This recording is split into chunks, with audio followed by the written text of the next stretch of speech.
20 years is a long time to live with a lie. When I married Julia in my late 20s, I believed we were destined to grow old together. We built a home, raised 2 kids, and weathered all the normal storms of life. Arguments, financial stress, work struggles, all of it seemed worth enduring because I thought our love was the anchor holding it together.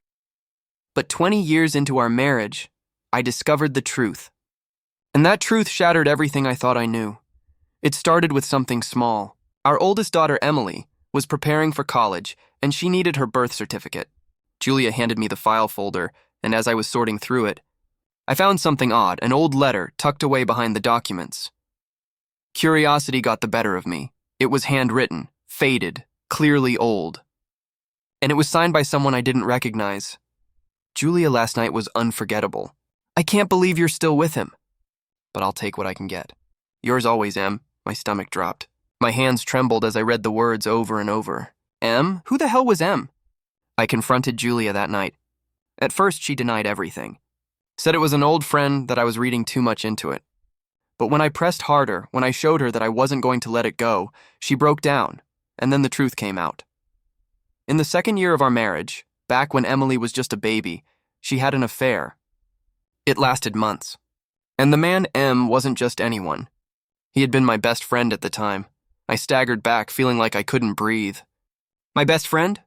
While I was working 2 jobs to provide for us? She sobbed, saying she had been lonely, that it was just a mistake, that it ended long ago and meant nothing now, but the wound was fresh to me.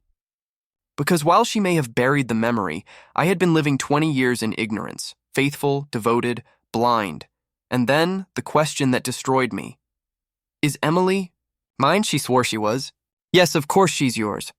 I never doubted that, but the seed of doubt had been planted. I ordered a DNA test, quietly, secretly. When the results came back, my knees nearly gave out. Emily was mine. But our younger child, Ryan? He wasn't. My world collapsed. For weeks, I lived in silence, barely able to look at Julia. She begged for forgiveness. She said it was decades ago, that we had built a life since then, that the children needed me. But I couldn't hear her, because all I could see was the betrayal, her in someone else's arms, lying to my face every day for 20 years, and I knew I couldn't just walk away quietly. So, I waited until Ryan graduated high school. I didn't want to ruin his future, even though the truth about his paternity burned inside me. Then, one quiet evening at a family dinner, I dropped the bomb. I have something to share, I said calmly. 20 years ago, Julia cheated on me with my best friend. And Ryan, you're not my biological son. The room went silent. Julia turned white as a ghost. Emily dropped her fork. Ryan looked like he'd been punched. I explained everything. The letter, the confession, the DNA test. I laid it all bare. Julia tried to interject, but I silenced her. You had 20 years to tell me the truth. Now they deserve to know it too. Ryan stormed out, slamming the door. Emily burst into tears.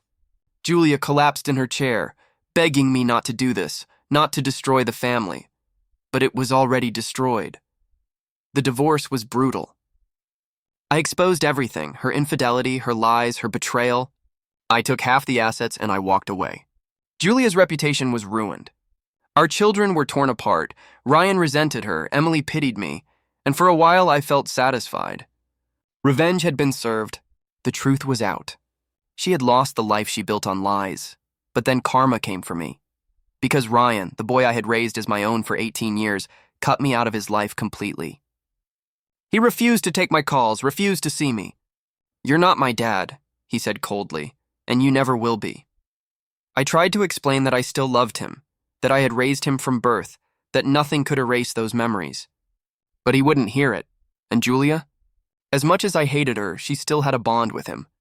He moved in with her, and despite everything, he forgave her before he ever forgave me. I had thought exposing the truth would set me free. Instead, it left me alone. The nights are the worst. I sit in my quiet apartment, staring at the empty chairs where my kids used to sit, wondering if I made a mistake. Wondering if silence would have been better than revenge.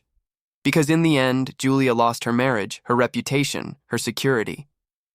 But I lost my son, and that's when I realized karma doesn't always punish the guilty the way you expect. Sometimes it punishes everyone involved. So yes, 20 years later, I learned the truth about my wife's affair. Yes, I took revenge. But in the end, karma had the last laugh. Because while Julia lost me, I lost something far more precious, and I don't know if I'll ever get it back.